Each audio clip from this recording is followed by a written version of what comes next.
You've heard in recent days from the County Executive Jan Gardner and Dr. Barbara Brookmeyer about local government operations, public health concerns, and preparations for what we're looking for ahead. I'm going to discuss today law enforcement and the Frederick County Sheriff's Office's preparation and plans for response.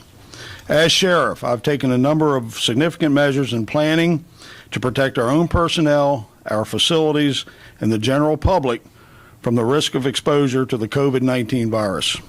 At the same time, we will continue to provide full law enforcement responses and service to the citizens, maintain a safe and secure operating environment at the courthouse, and maintain secure operations at the Frederick County Adult Detention Center.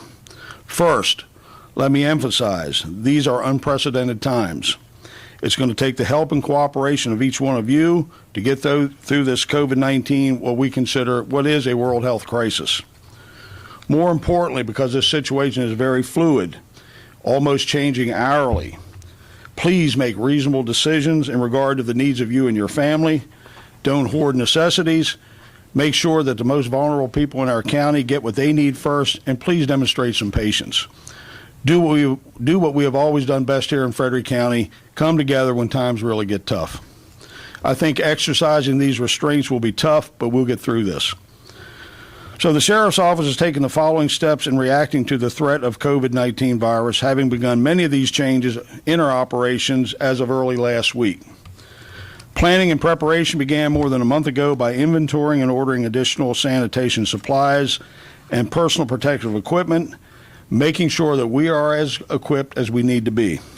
Again, our priority as an agency is to carry out our normal duties and responsibilities to the public by handling calls for service, criminal incidents, health emergencies, and protect our facilities for continuity of operations in an operational environment we've never experienced before. So let's talk a little bit about the Law Enforcement Bureau. Like I said, operations will continue as close to normal as possible, with all sworn personnel being considered essential personnel. Currently, there's going to be more personnel on patrol operations than usual, with the ability to quickly shift operational assignments, so this is an all-hands-on-deck situation. If anyone comes to work, appears to be ill, or shows any signs or symptoms of the virus, they will be ordered home. Fingerprinting services have been closed until further notice to prevent the public from coming into the law enforcement center and potentially spreading the virus to our facility through any contact or contamination. And I'll point out there are several local private companies that do the fingerprinting.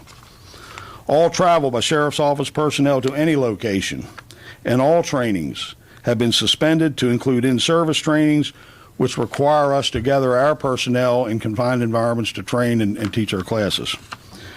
Deputies have been directed to safely distance themselves when interacting with the public in the course of performing all their duties. After any interaction, they will take the steps necessary to sanitize themselves, and we are following CDC directives. All operational personnel have been provided with the proper personal protective equipment to perform their jobs, again, while protecting themselves and the public from the threat of any exposure. In the possible event you see deputies wearing protective gear such as masks and gloves, please don't get alarmed. They're simply out there doing what they need to do. Staff has been educated on safe practices of keeping themselves, their equipment, and their gear and their vehicles clean and sanitized. All use of the LEC or the Law Enforcement Center's conference room by groups outside of law enforcement has been suspended. All programs involving volunteers have been suspended, such as the CAP program, Operation Lifesaver at the LEC, and fire police trainings. Deputies have been assigned and are handling some calls for service by phone, which is not normal for us, and these will be primarily the less serious reports that were formerly handled by responding deputies. If you need to speak to a deputy concerning the situation or any law enforcement matter, please feel free. Contact our non-emergency number, 301-600-1046. In an emergency, continue to call 911. So, one thing I want to touch on and reinforce. We are prepared to enforce the governor's order in regard to gatherings, closing of bars and clubs, restaurants, with the exception of carry-out and curbside orders or curbside services, fitness centers and theaters. I really anticipate that we will continue to see voluntary compliance throughout Frederick County. We will work with warnings first with the main goal of preventing gatherings. We may apply for criminal summons if the actions continue and arrests are permissible. Again, I'm looking at an arrest as a last resort. So let's talk about the Corrections Bureau at the Detention Center. Again, all personnel are considered essential and are expected to report on duty as assigned, unless they are exposed to a COVID-19 virus or experience an illness. Again, if they show up for work and they show signs of illness, they're going to be sent home. No new employee leave requests will be approved. All visitation of inmates by family and friends is going to be suspended until further notice. All programs, again, involving members of the public, any events, tours, volunteer access has been suspended, but internal programs such as recreation, law library, Project 103, church services will remain intact. All arrestees brought to central booking are screened for the COVID-19 symptoms at intake. Full medical and dental services and access remain available. And let me say this, that our medical provider, WellPath, has assured me, and I'm confident, that they are as prepared as possible. Canteen services will remain available for inmates. The holding of weekend inmates at work release is suspended until further notice. Professional visits of inmates by the public defender and private attorneys will be conducted for now using Skype. Supplies and stores at the jail have been inventoried. As of now, we have an adequate supply, and we have no expectation that the supply chains will be broken. Generators are full of fuel and ready to go. All inspections are canceled. Transports to and from Department of Corrections are suspended for now. Intakes of any new ICE inmates were suspended or was suspended early last week. Any emergency hearings for inmates in circuit court now can be conducted through closed circuit from the jail, eliminating any transport. And I'll just say this, as we monitor the situation, these practices and procedures might change perhaps as we go forward. It's just, again, we're in uncharted territory here. So let me talk about the court operations in the Frederick County courts. So the Maryland courts were open for business beginning Tuesday, March the 17th through April the 3rd, subject to the following information and restrictions. The district and circuit courts in Frederick County, court offices, admin offices, offices of the clerk, and the judiciary are closed to the general public with the exception of emergency hearings. So let's talk about what does that mean to the public. That means that all criminal, traffic, and civil docket hearings and trials are continued. The following types of cases will be heard either in person or remotely. In district court, we're talking about bail reviews, bench warrants, emergency evaluation petitions, quarantine and isolation violations, body attachments, and other matters as ordered by the judge. In the circuit court, on an emergency basis, they will hear bail reviews, arraignments, juvenile detention hearings, emergency evaluation petitions, quarantine and isolation petitions, extradition cases, body attachments, extreme risk protective order appeals, and other emergency matters as ordered by Chief Judge Barbera in her administrative order of March 16th of 2020. Let me make this real clear. So only the parties, attorneys, and testifying witnesses are permitted to attend these emergency proceedings. No exceptions unless permission is granted by the administrative judge to do so. Security personnel at the courthouse will assure that this is enforced at the main entrance. And let me point out that the main entrance is the only entrance accessible to the public.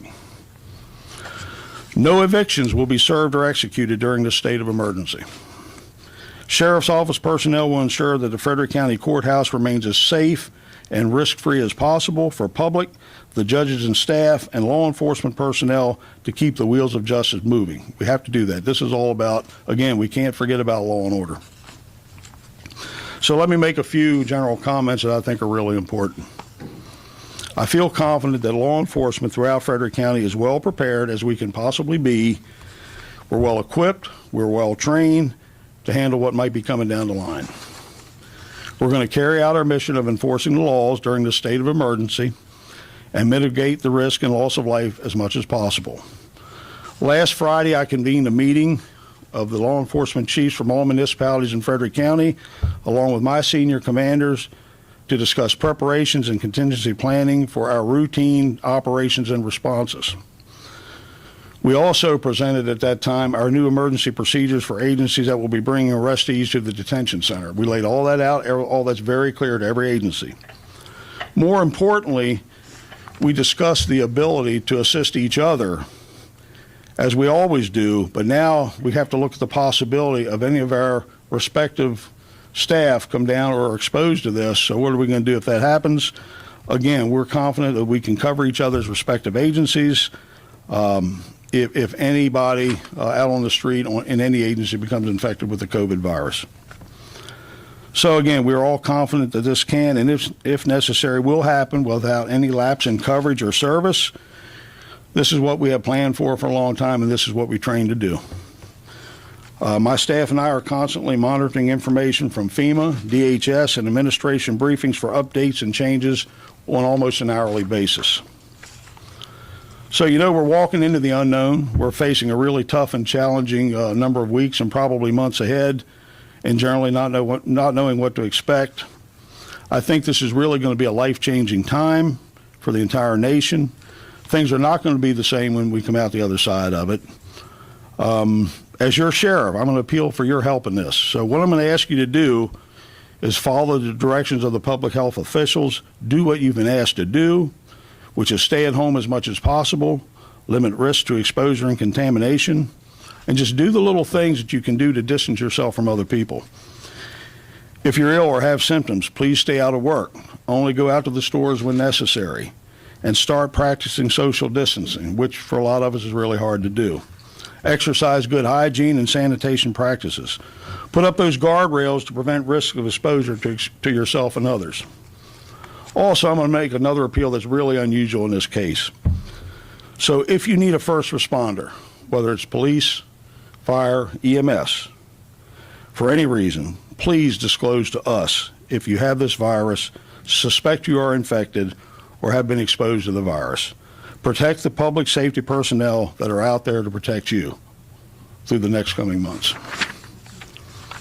So let me just add also, there's going to be a criminal element out there who may think this is a time and opportunity to take advantage of a terrible situation and are going to try to victimize others and commit certain crimes. Well, let me reinforce the fact that we will still be prepared to respond and deal with that element. To a large degree, I think here in Frederick County we can control a small part of the world right here if we pay attention, if we use common sense, and we listen to those warnings I talked about. Much of this will depend on how well we can get the cooperation of the public, how well we can manage our limited resources, and how we can be leaders going forward. So I'll just end by saying take a step back, calm down, don't hoard those things you think are necessities. Let the folks that are more vulnerable get theirs first. Don't create unnecessary situations and problems, putting yourself and others at risk. Let's check on our elderly neighbors. I think we all probably do on a daily basis. Let's continue that, but let's do it safely. So I'm asking everyone in Frederick County to pull it together, and we will get through this with a minimal number of casualties. Let's respond like we always have as Frederick County. And so thank you, God bless this country, and let's stay safe here in Frederick County. I'll take a few questions at this point. Sheriff Jenkins, Yep. if you could care to comment on whether or not your deputies have been instructed moving forward to, not sure exactly how to phrase it, but to focus more on high-level violent offenses during this time of pandemic potentially? I am not going to answer any question in regard to. Okay, I'm sorry. So your question is, have I instructed my deputies to focus more on high-level violence? Okay, you're asking me if I've instructed my deputies to focus more on high-level crimes to try to limit exposures. No, I have not told them that. I am not going to disclose to the public what I've told my deputies. They are operational procedures, and it's not for public conversation. Let me just suffice to say, if you commit a crime, you're going to pay the consequences. We are still prepared to deal with that, so don't think we're letting our guard down. Any other questions? Does anyone know how the inmate population is? The question was, does anybody know how the inmate population is? Yes, the population is safe, secure. At this point, we have no suspicion that there's been any exposure. Listen, these folks that are in jail have been there for a while. So they're probably safer than the folks on the street, to be honest with you. And you know what? That could be the safest place to be right now. Look, Sheriff Jenkins, with detention centers having traditionally a lot of intake on a day-to-day basis, a lot of these individuals coming in for short stays and then going back out, there is a potential risk for that to become a vector zone. Could you talk about whether or not you're considering, perhaps in the future, if this worsens, releasing some nonviolent, low-level offenders, people who maybe have not been able to afford to pay tickets, or who are in jail waiting trial for relatively nonviolent offenses? That's a long question for me to repeat, but let me just say this. As of right now, everybody that comes into that detention facility as an arrestee is going to be screened for symptoms, okay? So that's step one. If they're thought to have the symptoms, we'll take other actions. They won't come into that facility. If, in fact, it's a really serious case where we have to bring them in at some point, we have the means to segregate them in isolation cells. So we do have that capacity to a small degree. The other thing is that, medically we'll deal with some of that in there. Again, I go back to my healthcare providers, very well prepared for this, is out in front of it, as a matter of fact. There's been no talk of releasing inmates, early releases. Now, I do know there have been public defenders and private attorneys who are jockeying now for sentence modifications to have them released. That's up to the judges. That's not my call. But I have no intention of just releasing inmates out onto the streets. I don't care what level offender they are. Now, again, this is early stages, early days. We don't know where we'll get to this. Any other questions? Just a final one. Sure. If your deputies do come in contact in their routine calls for service with somebody who they suspect might be infected, what are their instructions regarding keeping themselves safe? Well, first of all, we're going to deal with the situation right then and there. They're going to self-isolate immediately.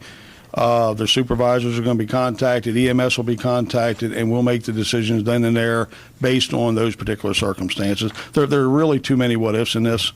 There really are. Again, we don't know what we're looking at. We don't know how long. My suspicion, at least weeks, probably months. So it's going to be a new normal for law enforcement in Frederick County, everywhere, as a matter of fact.